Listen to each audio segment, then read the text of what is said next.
माननीय विभाग संघचालक जी, उपस्थित अन्य अधिकारी गण,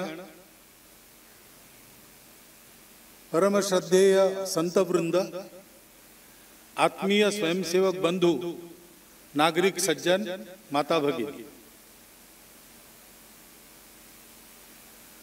संघ के ऐसे कार्यक्रमों को हम समय समय पर देखते रहते हैं।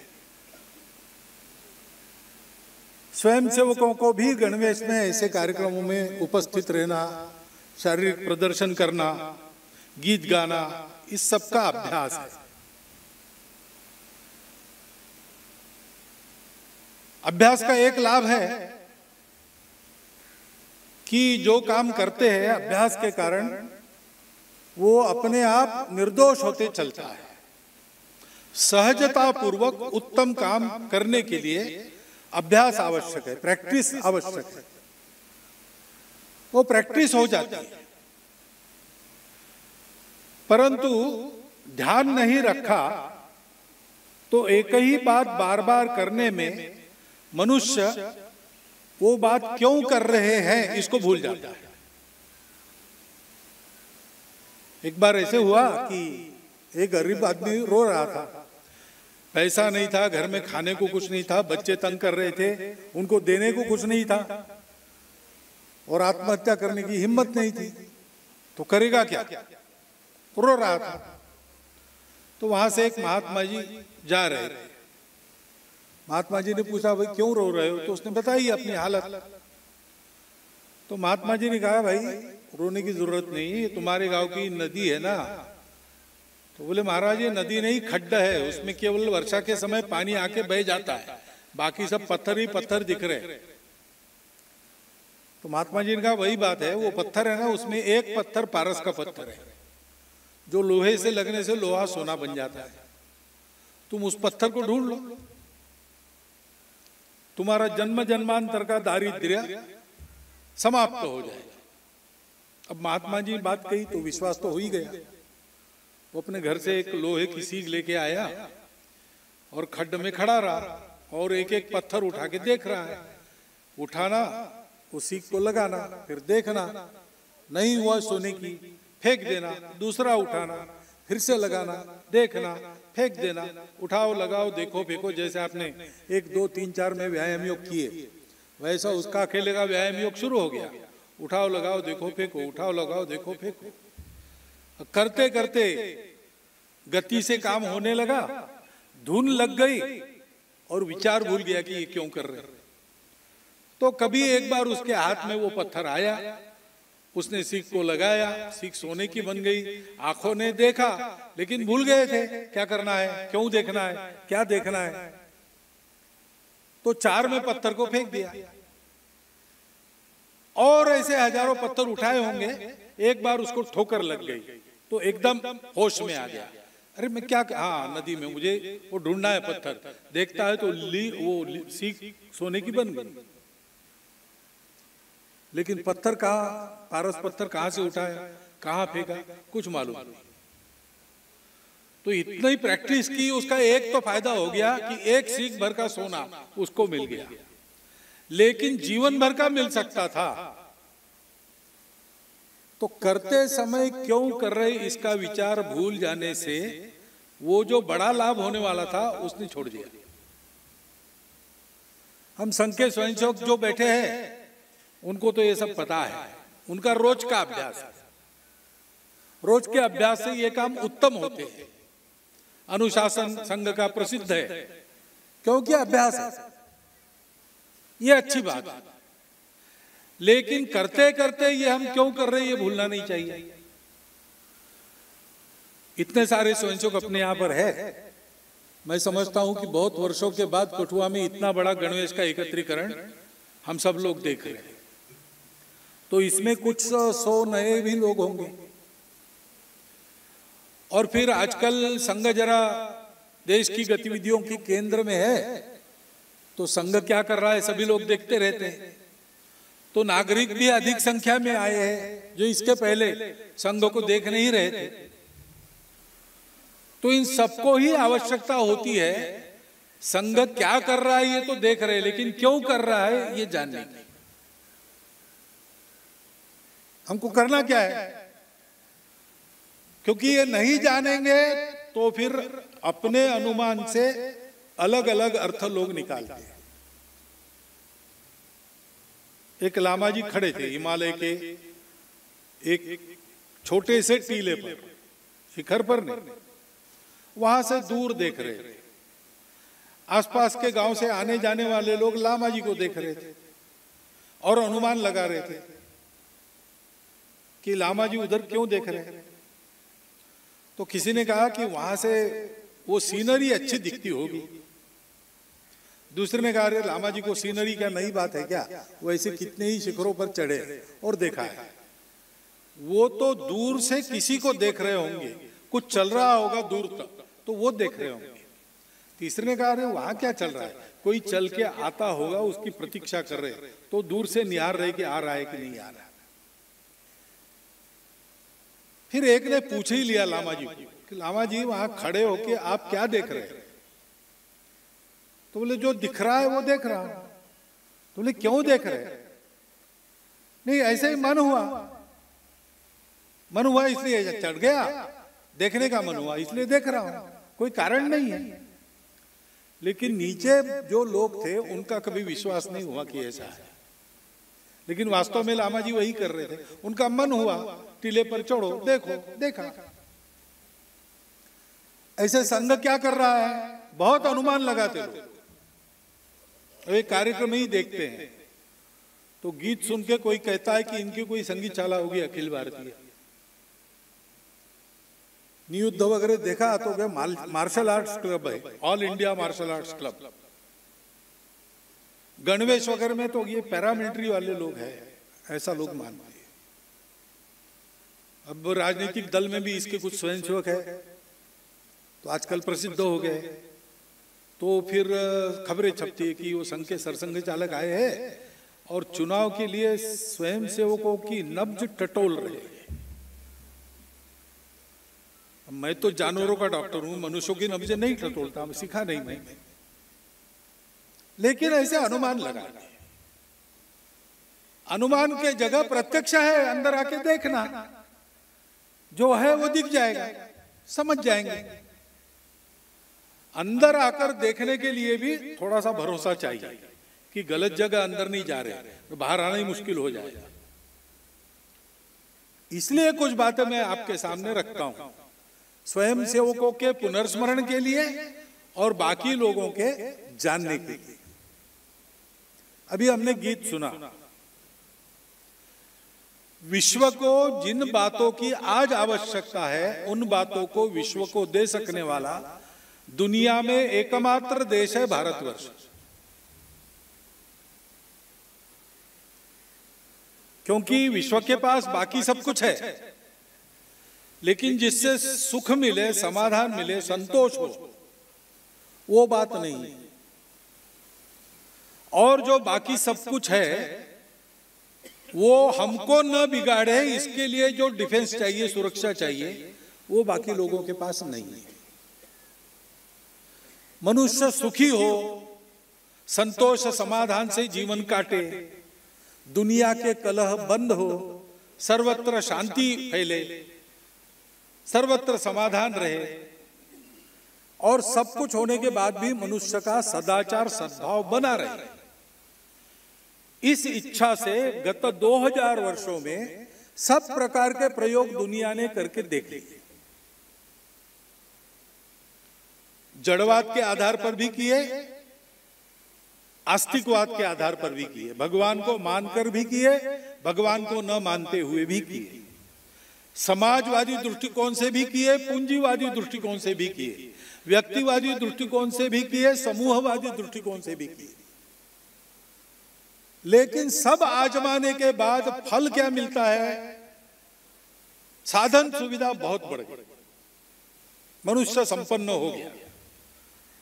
आज आप अपने घर में बैठकर दुनिया की किसी बात को गूगल बाबा के जरिए जान सकते हैं। किसी बात की जानकारी की कमी नहीं है। अभी तो घर बैठे बाजार भी आप कर सकते हो। यहां से एक क्लिक से अमेरिका में बैठे अपने मित्र से या अपने रिश्तेदार से बात कर सकते हो। बहुत सुविधा हो गई। पुराने समय में यात्रा करते थे लोग, पैदल जाते थे, बिहड़ वनों में से जाते थे, कुछ लोग पशुओं के द्वारा मारे जाते थे, कुछ लोग डाकुओं के द्वारा लुटे जाते थे। जो जाके सही सलामत वापस आता था तो उसका उत्सव होता था गांव में, क्योंकि यात्रा में जाकर वापस आना आसान बात नहीं थी। लेकिन आजकल कुछ नहीं, बस ट्रेन से लेकर तो हेलीकॉप्टर तक सारी सुविधाएं उपलब्ध है। जहां लोग जन्म जन्म में एकाध बार जाने की इच्छा करते थे, मानस सरोवर है, गंगा सागर है, ऐसे जगह आजकल हर साल जाकर आने वाले लोग हैं। इतनी सुविधा है, लेकिन दुनिया का दुख कम नहीं हुआ है। दुनिया के कलह मिटे नहीं और बढ़ गए। अभी अभी कलह बंद हुए ऐसा लगा तो यूक्रेन का शुरू हो गया। यूक्रेन अभी खत्म नहीं हुआ तो उधर इस्राएल हमास उनका शुरू हो गया। ऐसे साल भर चलते रहे, झगड़े थमने का नाम नहीं।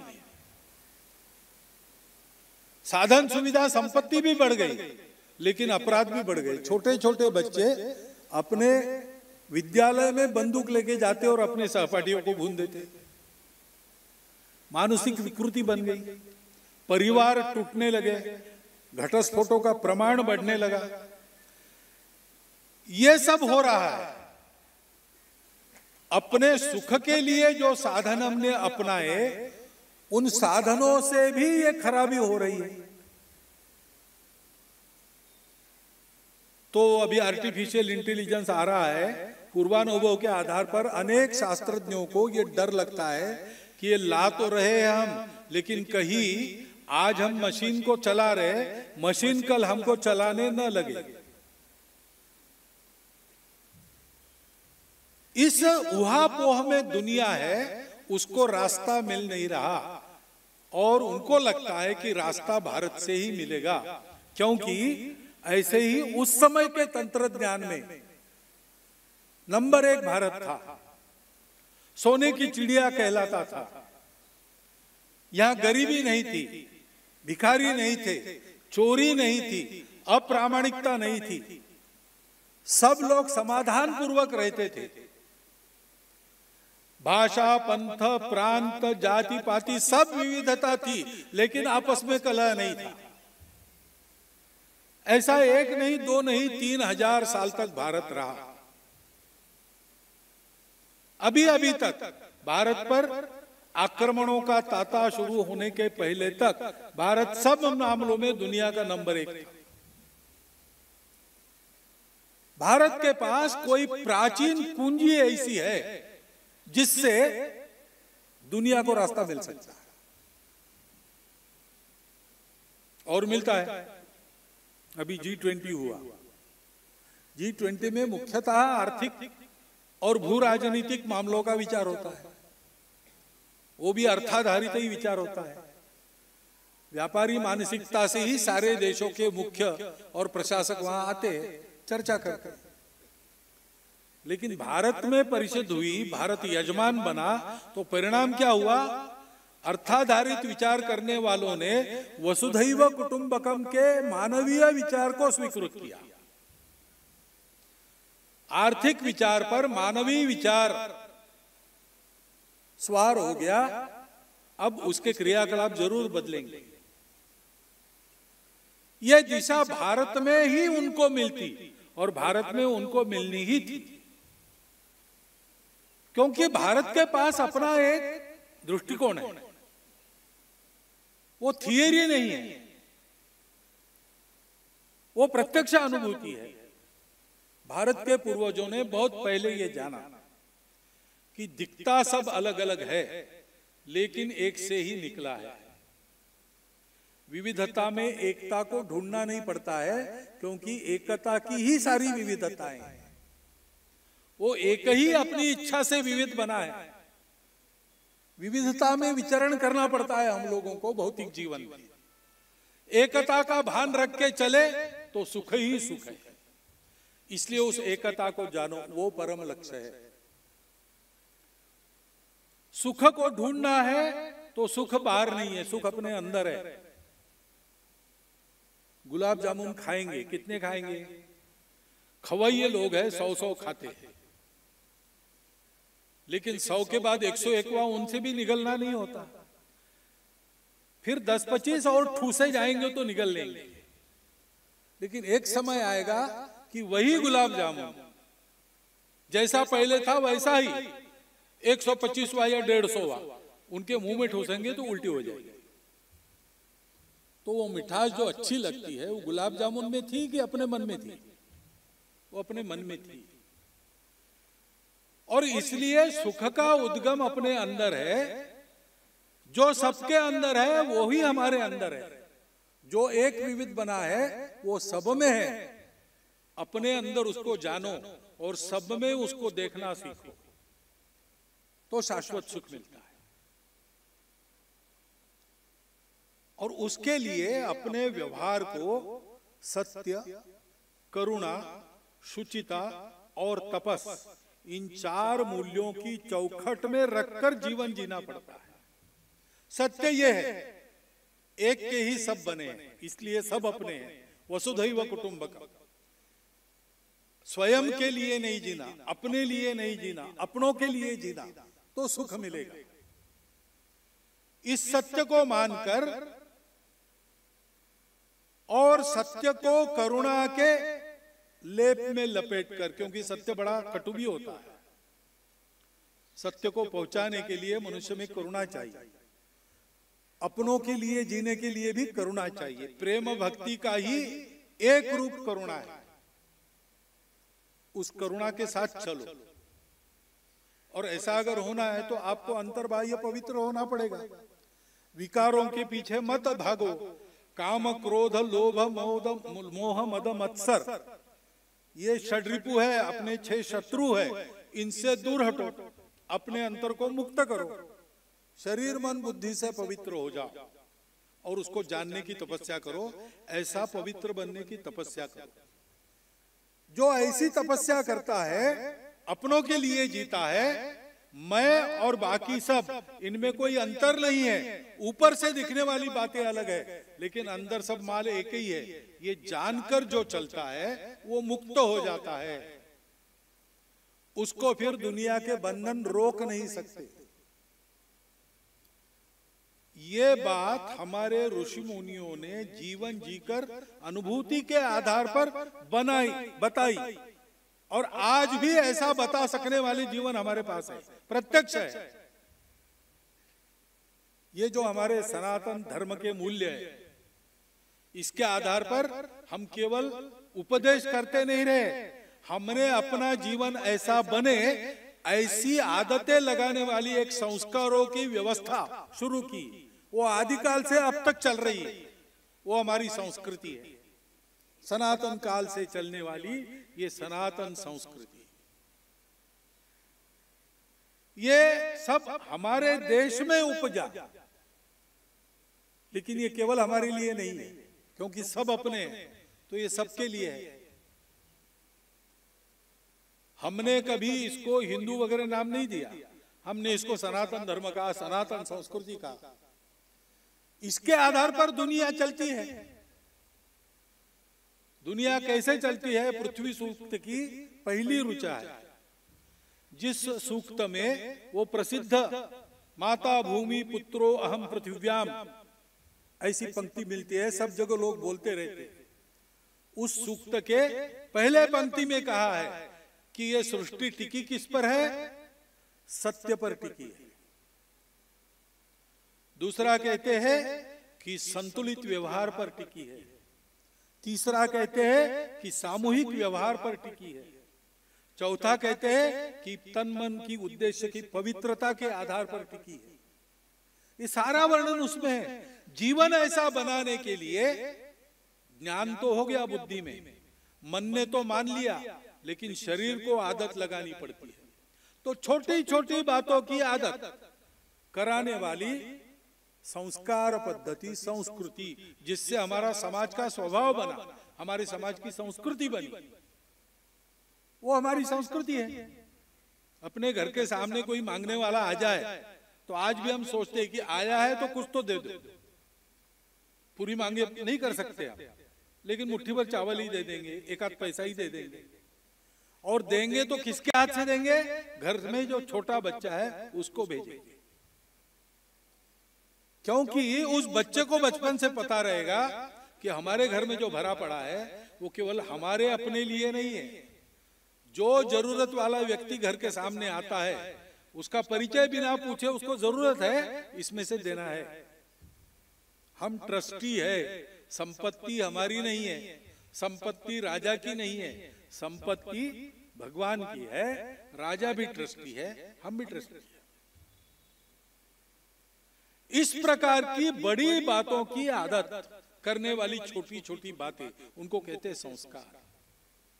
वो हमारे पास है।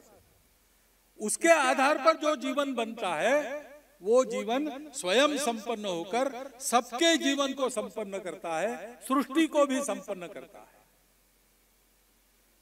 ये दुनिया को पता है, हमने ये किया है, आज फिर से उसकी आवश्यकता है।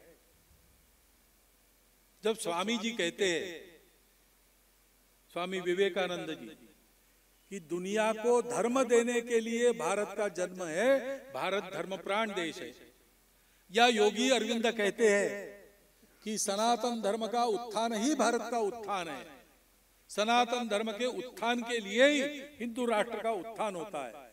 तो वो जो धर्म है वो पूजा पाती या खान पान नहीं है, उसका एक छोटा अंग वो है, और उसमें विविधता है, आपके रुचि को पूरा स्वातंत्र है। धर्म वो है जो धारणा करता है, सबको जोड़ता है, कलह मिटाता है, भेद मिटाता है, सबको जोड़ के ऊपर उठाता है। दुनिया का संतुलन हो गया, जिसके आधार पर सृष्टि टिकी रही थी, वो एक फैक्टर चला गया, वापस कैसे आएगा? धर्म संतुलन देता है। धर्म एक्सट्रीमिज्म पर नहीं जाता, बीच में चलता है, मध्यम मार्ग है, तथागत ने कहा है। सारी भारतीय विचार परंपराएं, आस्तिक हो नास्तिक हो, इस बात का प्रतिपादन करती है, धर्म चाहिए। तो वो दुनिया को देना ही अपना कर्तव्य है, दुनिया के हित के लिए वो अनिवार्य है। भारत का वो ईश्वर प्रदत्त कर्तव्य है, भारत के जन्म का वो प्रयोजन है। उसके लिए सारे आघात सहन कर भी भारत जिंदा है। यूनान मिस्र रोमा सब मिट गए जहां से। कुछ बात है कि हस्ती मिटती नहीं हमारी। वो हस्ती क्या है? वो ये है, हमको ये काम करना है, इसलिए हम इतने सारे उतार चढ़ाव इतिहास के देखकर भी आज जिंदा है। हमारी संस्कृति सहित, हमारे धर्म सहित, ऊपर की बातें बदली, लेकिन हृदय वही है, वृत्ति वही है, दृष्टि वही है। तो ये देने के लिए हमको लायक बनना पड़ेगा। लायकी की बातें कौन सी है? पहली बात है कि दुनिया दुर्बलों का नहीं मानती, दुनिया उसका मानती है जिसमें कोई शक्ति है। दुनिया उसका मानती है जो बोलता है वैसा उसका जीवन है। हम लोगों को ऐसा बनना पड़ेगा। हम भारत के लोग हैं। हम कौन है? हम हिंदू हैं। हिंदू क्या है? हिंदू धर्म है। हिंदू पूजा नहीं, हिंदू खान पान रीति रिवाज नहीं, सभी पूजाओं का स्वीकार करने वाला, सभी खान पान रीति रिवाज के लिए जिसमें जगह है, ऐसा जो केवल टॉलरेट नहीं करता, एक्सेप्ट करता है और रिस्पेक्ट करता है, ऐसा विचार लेके जो चलता है वो हिंदू है। ये भारत का परंपरा से चलता है और विचार है। यहां परंपरा से ऐसे लोग बसे हैं, और जो भी पूजा पद्धति किसी की हो, भारतीय संप्रदायों की तो कोई बात ही नहीं, उन सब में ये बात है। बाकी सब अलग अलग होगा, लेकिन निकलने का बिंदु, प्रस्थान बिंदु एक है। क्या? एक से सब निकला है। सुख के बारे में सबकी कल्पना है कि सुख बाहर नहीं, सुख अपने अंदर है, सुख संतोष में। और ये सब है तो रहना कैसे, इसके बारे में सबका उपदेश समान है। सनातन की भाषा में कहना है तो सत्य, अहिंसा, अस्तेय, अपरिग्रह, ब्रह्मचर्य, तप, शौच, स्वाध्याय, संतोष, सत्य प्रणिधान, यही 10 बातें अपने अपने शब्दों में भारत के सब पंथ संप्रदायों ने अपने अनुयायियों के लिए बताई है कि ऐसे रहो। अंतर केवल पूजा का है, खान पान के नियमों का है, पर्व त्योहार अलग अलग होंगे, कई बहुत सारे तो एक ही है। इस अपने एकता को पहचान कर अब तक जो भेदों का व्यवहार 1000 वर्ष तक हमारा रहा उसको छोड़ देना और भारत माता के सब पुत्र अपने भाई, मेरा जीवन विकसित होके उनके विकास में काम आएगा, ऐसा जीवन रहेगा, ऐसा अपना जीवन बनाना।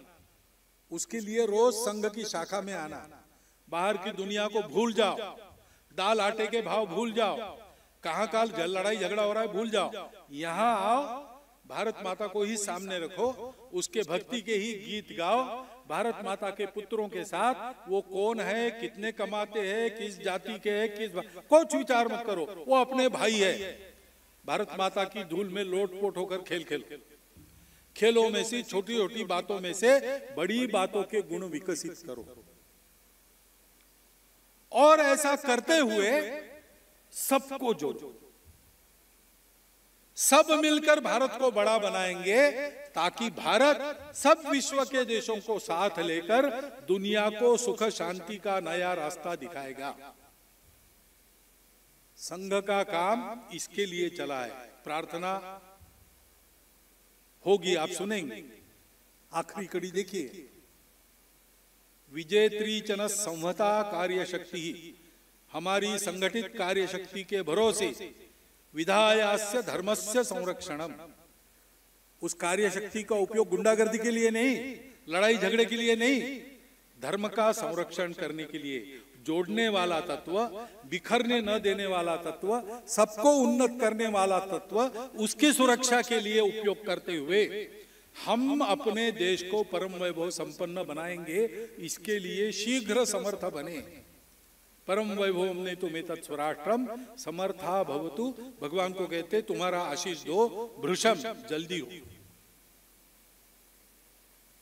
ये संघ की प्रार्थना है। लाखों स्वयंसेवक रोज अपने सामूहिक संकल्प का स्मरण शाखा पर अपने शरीर मन बुद्धि को उन्नत करने वाले सीधे सरल कार्यक्रम करते हुए करते हैं। छोटी छोटी बातों की चिंता करते हैं तो बड़े बड़े प्रकरणों में संघ के स्वयंसेवक सबसे पहले पहुंचकर समाज को राहत देते। इसमें कोई आश्चर्य हमको नहीं लगता। अंग्रेजी में एक कहावत है, take care of pennies, pounds will take care of themselves. बड़ी लंबी चौड़ी बातें करने में कोई मतलब नहीं भैया, पहले तुम अनुशासन में रहना सीखो। देश में कंट्रोल चाहिए, अगर देश में चाहिए तब होगा, लेकिन पहले अपनी चप्पल लाइन में रखो। तुम जब बात नहीं करनी है तब बात न करना, चुप रहना सीखो, दक्ष में स्थिर खड़ा रहना सीखो। छोटी छोटी बातें, लेकिन इससे मनुष्य का शील बनता है। सो एन एक्शन, एक कुर्ती को बो, रीप ए हैबिट, एक आदत को काटो। Sow an habit, sow a habit, एक आदत को बो, रीप ए नेचर, एक स्वभाव को बनाओ। Sow a nature, reap a character, स्वभाव को बो, चरित्र को काटो। व्यक्तिगत चारित्र्य और राष्ट्रीय चारित्र्य दोनों,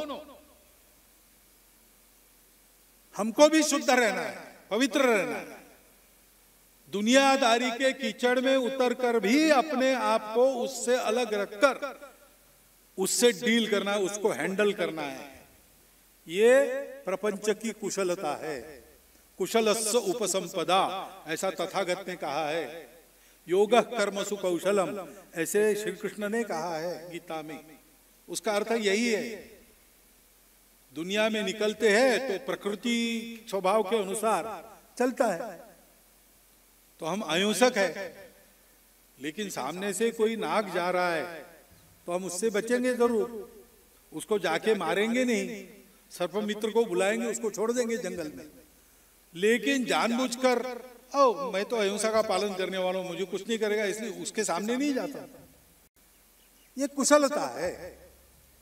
शक्ति संपन्न इतने बनो कि दुनियादारी के जंजाल में हम पर कोई कीचड़ का धब्बा न लगे। हमको तो आज बहुत इसकी जरूरत इसलिए है कि आज अनुकूलता का जमाना है। हमको सब लोग चाहते हैं, हम पर विश्वास रखते हैं। हमको जितना उन्होंने देखा है उसमें उनको ध्यान में आया है कि ये लोग अच्छे हैं और सद्भावी है, तो हमसे अपेक्षा भी करते और हमारी प्रतिज्ञा भी है, तो हम काम भी करते हैं। लेकिन करते करते जहां जाएंगे वहां के वातावरण का कुछ तो परिणाम होता है। हमको यह अहंकार करने की जरूरत नहीं कि हम नहीं बिगड़ेंगे, हम भी बिगड़ सकते हैं। और इसलिए हमारे लिए एक तो उपाय है, रोज की शाखा है। रोज शाखा में आकर अपने तन मन को फिर से पवित्र कर 23 घंटा उस पवित्रता का उपयोग करो काम करने के लिए। कुछ मन पर मैल जमा हुआ होगा, विरोध के कारण कुछ मन में रंज हुआ होगा, क्रोध आया होगा, सब धो डालो शाखा में, अपने आप को ठीक करो, फिर लग जाओ। हमारे पास उपाय है, उस पर टिके रहना चाहिए। तो ये बड़े काम करते समय अपने स्खलन से हम बचेंगे। संघ इसलिए है, ये जो सारे काम हो रहे हैं समाज में स्वयंसेवकों के द्वारा, वो स्वयंसेवकों के अलग स्वतंत्र स्वायत्त काम है। उस पर संघ का कोई बस चलता नहीं और संघ चलाना चाहता नहीं अपना बस। कोई रिमोट या डायरेक्ट कंट्रोल नहीं है कहीं पर। स्वयंसेवक शाखा में तैयार हुए हैं, उनको विचार है, उनको संस्कार है, वो अपना काम करेंगे। संघ का विश्वास है, उन पर छोड़ दिया। संघ क्या करता है? संघ ऐसे लोगों को तैयार करता है, और जो तैयार हुए वो अगर ऐसा नित्य शाखा में आए तो उनको तैयार रखते हैं। इसलिए शाखा का आग्रह है। संघ यानी शाखा, शाखा यानी कार्यक्रम, क्योंकि कार्यक्रमों से आदत बनती है, आदतों से स्वयंसेवक बनता है, उसका शील बनता है। तो शीलवानों की शक्ति हमेशा अच्छे कामों के लिए काम में आती है। जिनका शील नहीं है वो क्या करते हैं? विद्या विवादाय धनम मदाय शक्ति परेशान पर पीड़नाय। धनवान हो गए तो मदांध हो जाएंगे, विद्या प्राप्त हुई तो विवाद करेंगे, सब जगह विवाद ही पैदा करेंगे, अपना नैले पे दहला हर जगह जमाने की कोशिश करेंगे।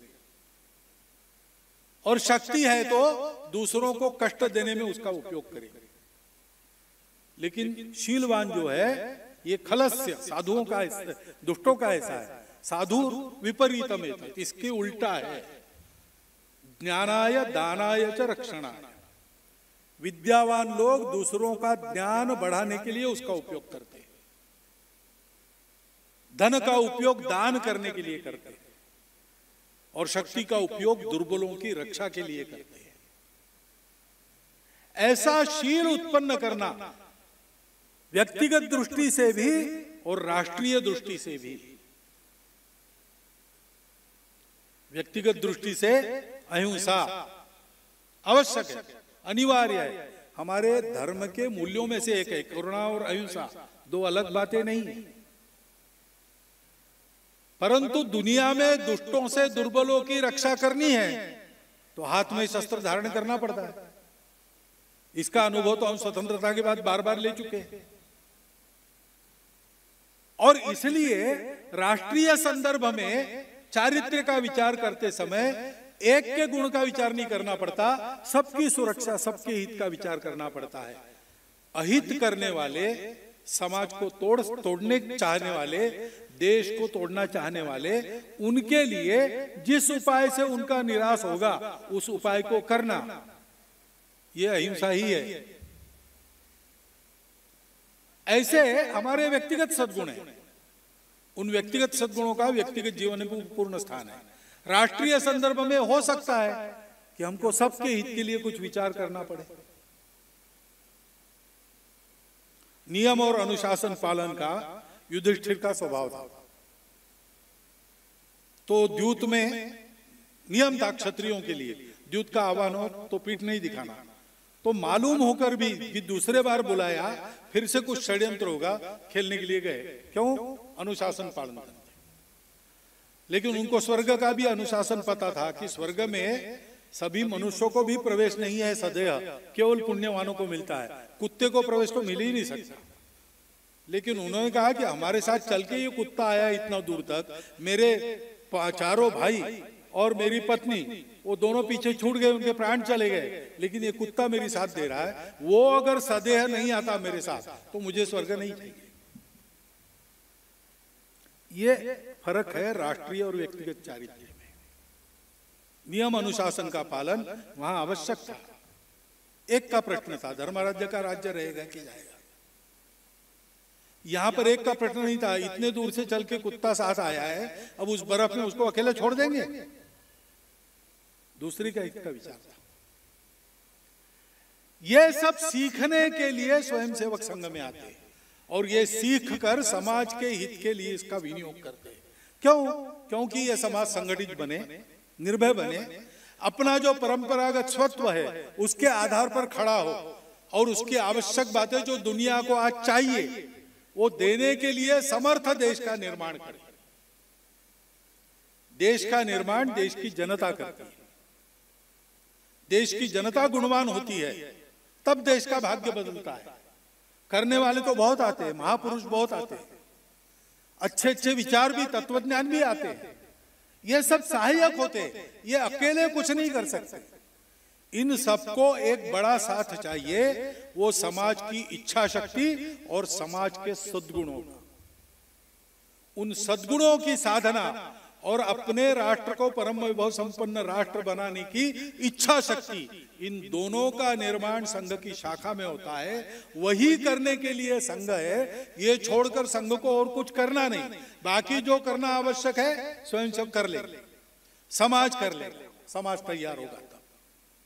संघ को तो ऐसे लोग तैयार करने हैं, इसलिए हम शाखा में आते हैं, इसलिए हमारा अनुशासन की छोटी बातों पर आग्रह है, इसलिए इन सब बातों का पालन हम करते हैं। इसको ध्यान में रखकर हम चले तो आज का समय ऐसा है कि शक्ति हमारी भी बढ़ गई है, समाज में हमारा एक स्थान भी बन गया है, समाज में अपने राष्ट्र को बड़ा देखने की इच्छा शक्ति जाग रही है, तो समाज आगे होकर चलने के लिए तैयार है। ऐसे समय में हम लोग समाज को अपने शक्ति की जोड़ी दे दे, समाज को आगे करें, क्योंकि हमको तो कुछ नहीं चाहिए। तेरा वैभव अमर रहे माँ, हम दिन चार रहे न रहे, ऐसा हम मानते हैं। हम चाहते हैं कि इतिहास में ये न लिखा जाए कि संघ के कारण देश बड़ा हुआ, इतिहास में ये लिखा जाए कि समाज ऐसे बना कि उसने अपने देश को बड़ा कर रखा। और इसलिए मन में पूर्ण सद्भाव लेके स्वार्थ और भेदों को भूलकर देश का काम करते करते जीना, और अगर मरने की आवश्यकता है तो मरने के लिए भी तैयार रहना। ये जीवन कैसे होता है समाज को अपने जीवन से सिखाएं। इसके लिए हम संघ के स्वयंसेवक है, इसके लिए संघ चलता है। इन बातों का विचार सदैव आप सब लोग मन में रखें, ऐसा एक अनुरोध आपके सामने रखता हूं और मेरे 4 शब्द समाप्त करता हूं।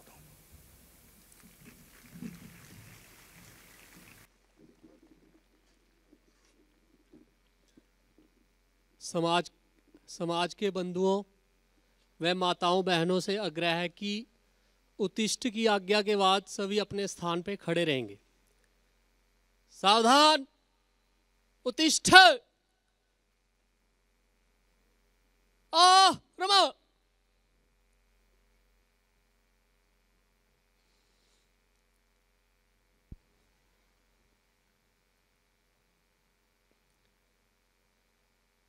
संघ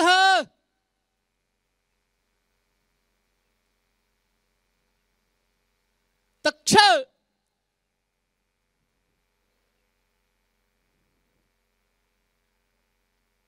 ध्वजे प्रणाम। 1 2